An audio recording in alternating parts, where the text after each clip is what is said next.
அப்பா காலத்திலேருந்தே மக்களுக்கு அவங்க ஒரு சோசியல் ஆக்டிவிட்டியில் இருக்கவங்க, எல்லாருக்குமே சோசியல் ஒர்க்கால எல்லாரும் மக்களுடைய அரவணைச்சு செல்லக்கூடிய ஒரு குடும்பம் தான் ஒரு கோபிச்சந்தருடைய குடும்பம்.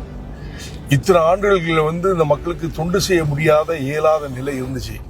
இப்போதான் அவருடைய குடும்பத்தில் வேட்பாளராக கோபிச்சந்துவை நிறுத்திருக்காங்க. அதனால எல்லா மக்களும் ஒரு வித்தியாசத்தை எதிர்பார்க்காத ஒரு சேஞ்சிங் வேணும். இது வரைக்கும் பாரம்பரியமாக திமுகவுக்கு போட்டு ஒரு அராஜகமாக நடத்துகிற ஒரு வேட்பாளருக்கு ஓட்டு போடணுமா, அவரை போய் பார்க்கவே முடியாதான். அது மாதிரி அவர் வீட்டுக்கு போனால் வெளியே நான் இது மாதிரி ரோட்டில் காத்து கிடக்கணும், அதே மாதிரி யாரையும் பார்க்க மாட்டாராம். அவ்வளோ பெரிய ஒரு முன்னாள் இருந்த சட்டமன்ற உறுப்பினர் அப்படிதான் இருந்திருக்கிறாரு. ஆனால் இவர் வீட்டில் யார் வேணாலும் போனால் எல்லாரும் உள்ளே போய் அவ்வளோ சோவியெல்லாம் பழகி ஆல் கம்யூனிட்டி சொசைட்டி எல்லா ஜாதி மக்களோடு இணக்கமாக இருக்கிற குடும்பம் இவங்க குடும்பம். கோபிச்சந்தர் மட்டும் இல்லை, அப்பா தாத்தா பாரம்பரியமாக அப்பேற்பட்ட குடும்பம், விவசாய குடும்பம்.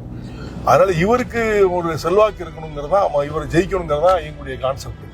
அதுவும் தேசிய ஜனநாயக கூட்டணியுடைய வேட்பாளராக இங்கே நிற்கிறாரு.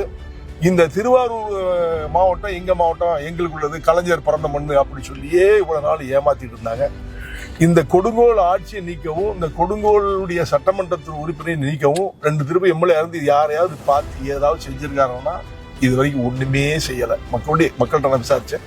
அவர் யாருக்குமே பூண்டி கலைவாணன் நினைக்க அவர் பேரு, அவர் யாருக்குமே ஒன்றும் செய்யலைங்க மாதிரி தான் தகவல் வந்துட்டு இருக்கு.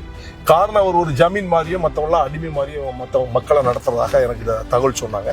எனக்கு அவர் நான் பார்த்ததில்லை. சொல்றாங்க மக்களுடைய ஒப்பீனியன் இதுதான் இருக்கு. அப்பேற்பட்டவர் வேணுமா, எல்லாரோட இணக்கமாக இருந்து மக்களுக்கு சோசியல் ஒர்க் மற்றவங்களா நன்மை செய்யறது வேணுமான்னு சொன்னா ஒரு நல்ல வேட்பாளர் திருவாரூர் மாவட்டத்துடைய வேட்பாளர்.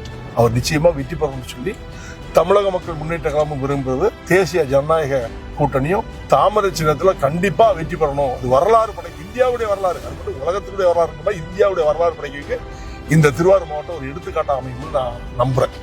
தாமரை மலரட்டும், திருவாரூர் வளரட்டும்.